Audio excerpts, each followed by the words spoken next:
There just isn't enough time in the day. How many times have you caught yourself thinking that thought because you're just overwhelmed with the amount of tasks and projects and things that you have to get done on a daily basis as a founder?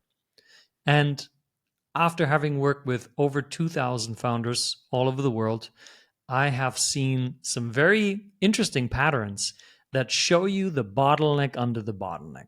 So, if you often find yourself feeling like you just don't have enough time, I'm here to share insights with you to help you see that you're probably avoiding something deeper.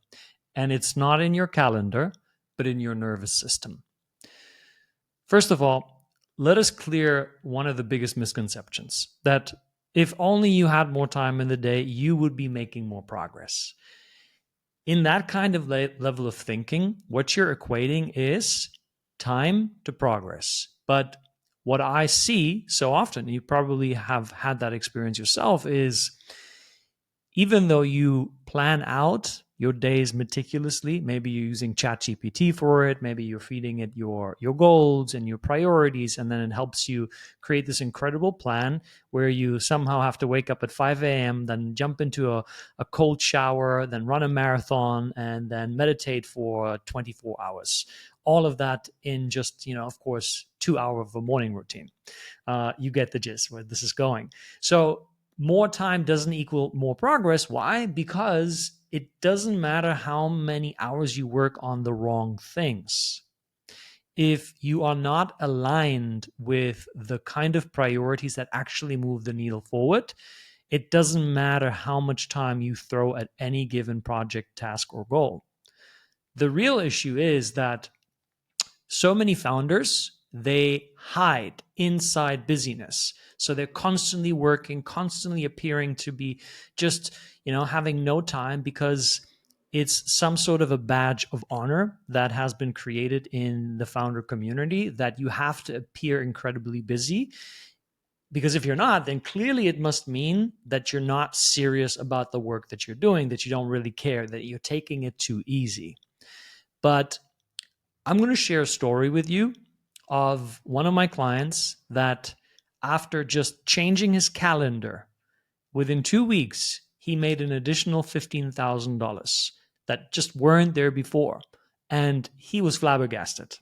And so he showed me his calendar and he said, Mario, in the work that you and I are doing, obviously I will need to carve out some time and space to do more reflections, to actually slow down so you can think clearly. And he was scared about that, naturally, because a lot of founders are scared to slow down because they think if I slow down, then I'm wasting my time. And so I said to him, hey, look, I promise you, if you follow my guidance, you're going to see progress.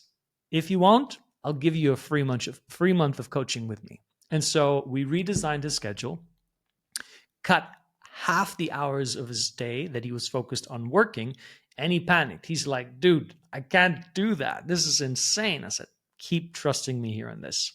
And so what did we do? We did something that most founders don't consider because they equate time quantity with progress. I said to him, what are the biggest needle movers? So like the 2 to 3 things that if you focus on them every single day religiously, you are almost guaranteed to succeed. And so he told me those. And I said, when are you doing those tasks? And he showed me they would happen at the end of the day. And then he casually introduced, he said, oftentimes they're on my calendar, but I don't follow through. I end up procrastinating. I end up then doing something else, or I end up like doom scrolling on social media.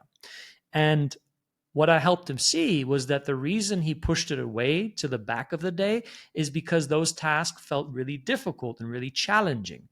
And this is the nature of needle moving tasks. They require a higher level of concentration, of focus, and they just feel more difficult. I'll give you an example. It's a lot easier to, script out some new content and, maybe do client fulfillment and maybe talk to your team than actually implementing a new strategy, such as a lead generation strategy, or maybe even having some difficult conversations where you let go of some employees that aren't performing, or maybe you have conversations with clients that are not performing.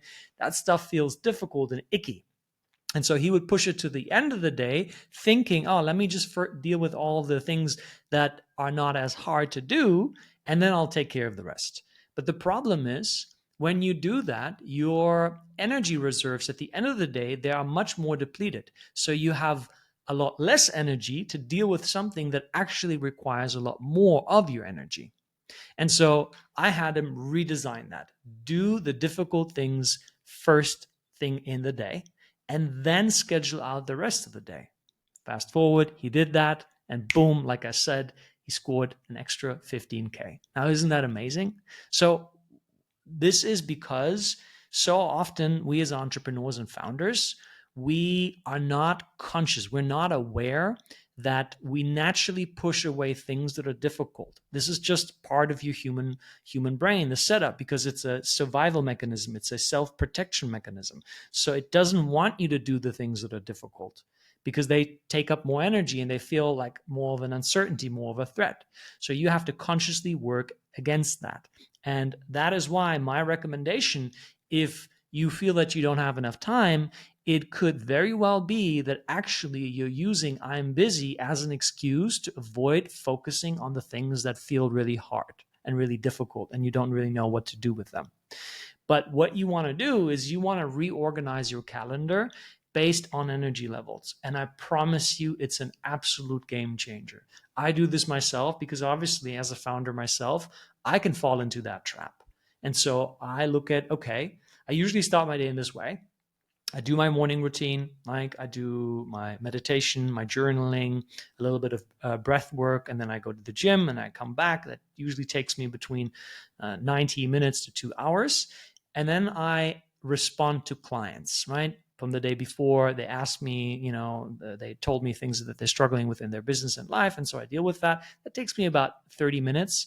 And then I do the thing that is challenging, that is difficult. So I plan out maybe a new outreach strategy. Maybe I reach out to some potential clients that I have been engaging with for some time, right? It doesn't matter what it is, but it's something that moves the needle for me and that feels somewhat challenging. And once you complete that, you have a big win already. And that big win energy, guess what? It just accumulates and stacks on the energy that's already there. So then the other tasks that you're doing are infused with even more of that energy, and you're crystal clear because there's nothing that clouds your clarity more than doubt or fear. And guess what? If you keep pushing away the things that are hard, there's going to be a part of yourself that will keep questioning you. Like, why do you keep pushing away the things that you know you should be doing, but you're not doing? And so then it just stacks upon each other and becomes harder and harder and harder. So, as a conclusion here, you don't need more time. You need more truth about how you're using your time. And once you have that level of truth, you know what emotion is getting in the way from you to do the hard things in the day first. And then you can process that, work through it, and then use your time effectively so that you can actually have a life outside of your business too, which I believe is the thing that you wanted in the first place. I'll see you in the next video. If you like this one, leave me a comment below. Let me know your thoughts. Share an interesting question that you've been asking yourself, and then I'll see you in the next one. Peace out.